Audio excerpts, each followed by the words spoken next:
As we know that there are various advantages of a digital signal like robustness to noise and ease of recovery or regeneration, you can say. So for this purpose, what we have to do is we have to convert an analog signal to a digital conversion, and we have to do A to D conversion.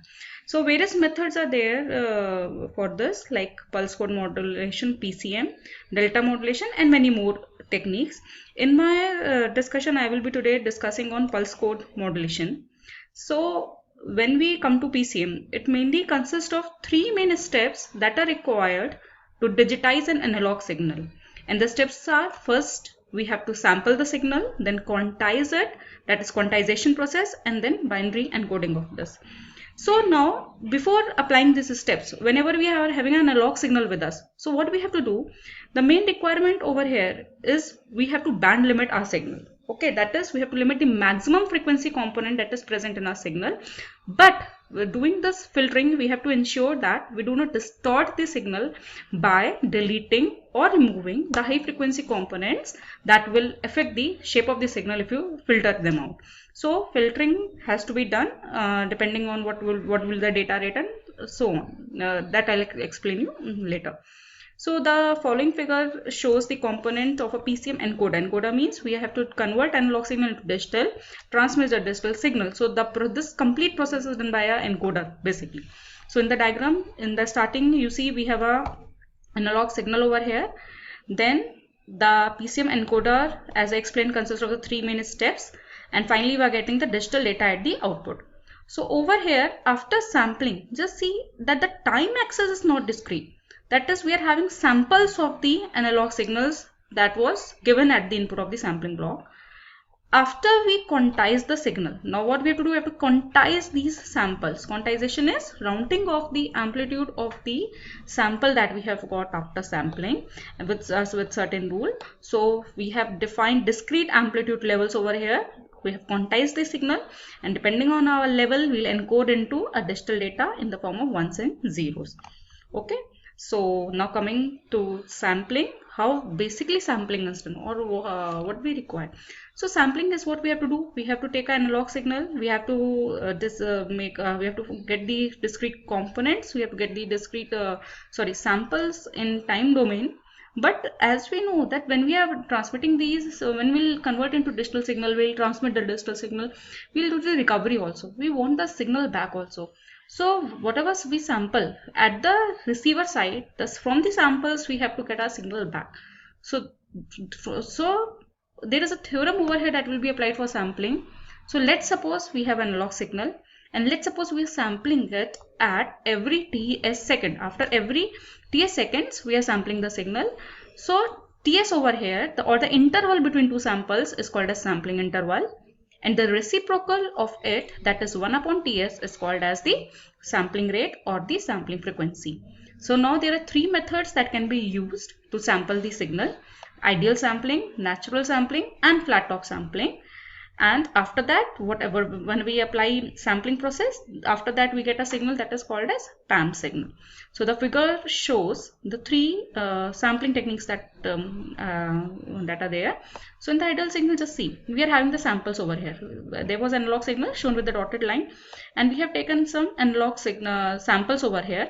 We have taken some samples, and the interval between two samples is TS, that is sampling interval. Now see the width of these samples. These are infinitely very small. Okay, so that this is ideal sampling. This is an ideal impulse kind of signal. So you have this method is called as ideal sampling. But in this is basically an ideal method. But when we talk practically, okay, when we sample a signal, there is a finite width of the sample that we take. It is not very, though it is very small, but there is still a finite width of the signal. Not depending upon the top of that sample that we have taken. If the top of the sample follows the analog signal, if your circuit is such that, then it will be called as natural sampling. Whereas if it is constant for the entire width of the sample that you are taking, it is called as flat top sampling. These topics can be taken in detail. So I am just proceeding with it further after this. So now I was talking about the theorem. Okay, so what is the limit on TS or FS that you take? Is there any criteria? Yes, there is a criteria. Because whenever you sample a signal, as I mentioned before, From the samples, you have to get the original signal back. You have to recover the signal also. You have to reconstruct the signal from the samples, from its sample.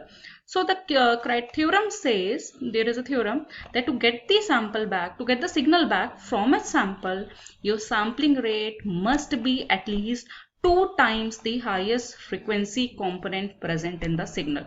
If you have a sampling rate at least this much or greater than this, then only you will be able to reconstruct the original analog signal, else you will not, your signal will distort it, you will not be able to. So this theorem was given by Nyquist and is thus called the Nyquist theorem. So again I am repeating, what is Nyquist theorem? Whenever you sample a signal, just remember that the sampling rate must be greater than the 2 times the highest frequency component contained in the signal. So just remember, the first thing that I mentioned in the slide was, whenever you have a signal, you have to band limit it now. Band limiting will, what it will do? It will limit the highest frequency component, or you will get a highest frequency, Fmax will be limited in the signal. Okay. Now this is the theorem. This is figure.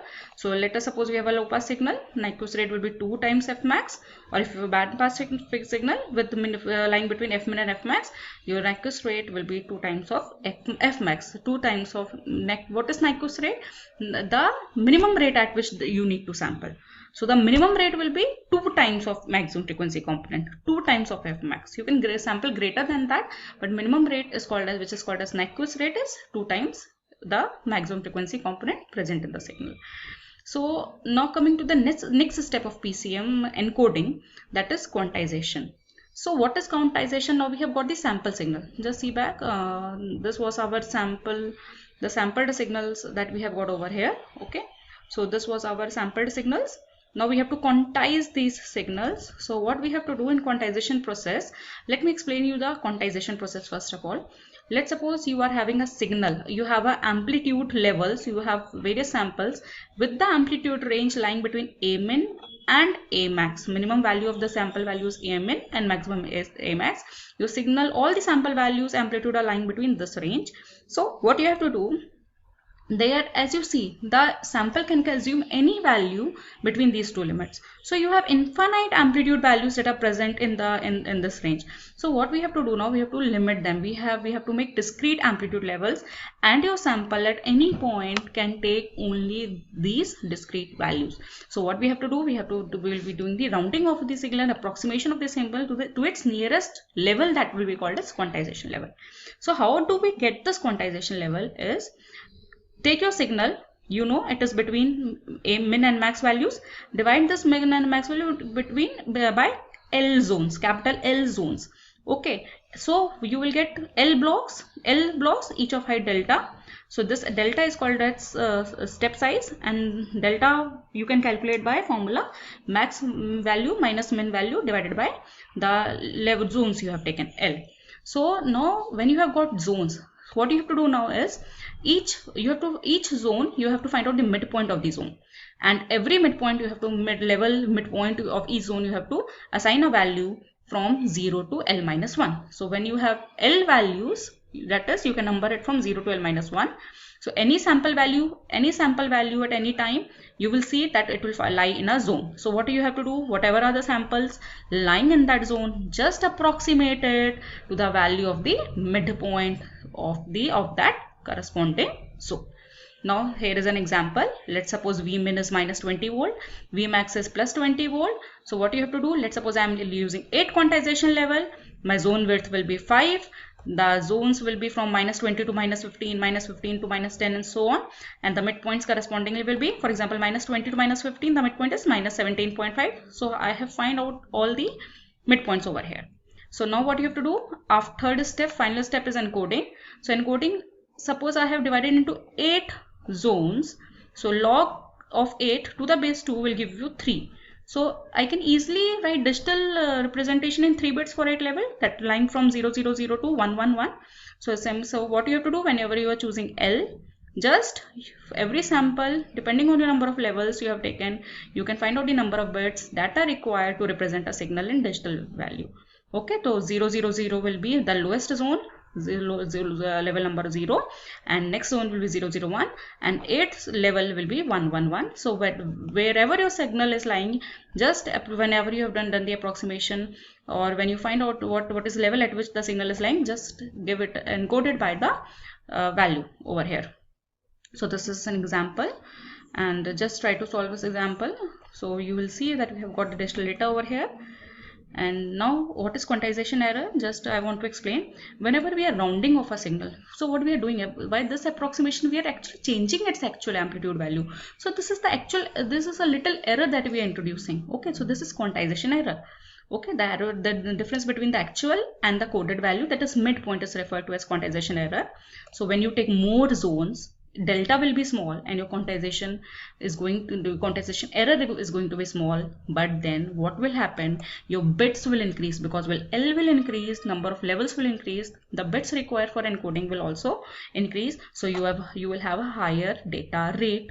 Okay, so what we have to do, neither too less nor too high, we have to take how much data rate we want for an application and how much bandwidth, because bandwidth is related to the data rate. Okay, so the formula here, latest formula, bit rate and bandwidth requirements of PCM. Bit rate will be number of samples and multiplied by number of bits required per samples. Okay, so bandwidth depends on this bit rate. More the bit rate, it will be just half, the bandwidth required will be half of the bit rate, that is of the PCM signal that you have got. So more the bit rate, more the bandwidth required to transmit that signal. Okay, so a digital signal will always need more bandwidth than the original analog signal, and this is the but price. This, though we are having this disadvantage, but it's not actually a disadvantage, because we are getting a more robust and other features in the digital transmission. We can easily do error correction detection processes over there. So here is a small question for you. Let's suppose you have a human voice and you want to digitize it. So just find out the bit rate, assuming 8 bits per sample. So human voice, as you know, extends from 0 to 400,000 Hertz. So 4000 Hertz is the maximum frequency component. So sampling rate will be 4000 into 2, that is 8000 samples per second, and bit rate will be n into fs. Applying this formula, you get 64 kbps. Now at the receiver side, we have to decode the PCM signal. So decoding is the opposite step. So just let me explain you. You have a digital data. So 3 bits of data we were having. Just as the incoming digital data is there, according to it, just make the level and hold that level up to the next sample value. So you'll get a staircase kind of waveform. Okay, so now you can use first order, zero order, and any low pass filter over here. Pass this signal to a low pass filter which is going to smoothen the signal, and you'll get your analog signal